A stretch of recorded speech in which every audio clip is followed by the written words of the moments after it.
Dinner at our house was a crapshoot. It depended a lot on whether my dad was sober or my mom thought she was dying again or not.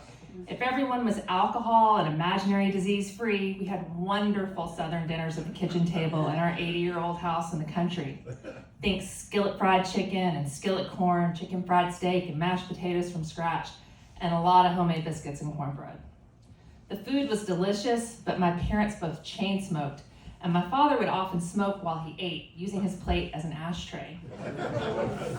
As a tightly wound child, I did not like that. But my attempts at asking him to stop went unheeded. He also made hungry bear noises that both scared and appalled me.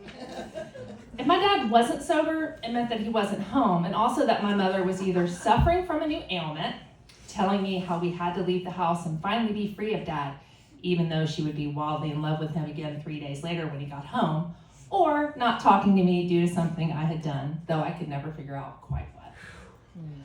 On these nights, I was on my own. I became quite a good little chef. My two favorite things to cook were hamburger helper, cheeseburger helper if I was feeling fancy, and deep fried anything. We had a Fry Daddy, which was a large deep fryer that we kept in the fridge. My mother reused the oil over and over again, so it was heavy when I hauled it out onto the counter. The big white block of fat inside would take over an hour to heat up, but I would watch one of our 3 channels on our tiny black and white TV with the rabbit ears, salivating at the thought of the French fries or redneck donuts, fried canned biscuits with powdered sugar on top, that I would soon enjoy. In retrospect, I'm sure it's fine to let an 8-year-old run a deep fryer. I was certainly tall enough to reach the counter without a stool, and I took proper precautionary measures like making sure the oil was bubbling and spitting up out of the fryer before dumping in the food.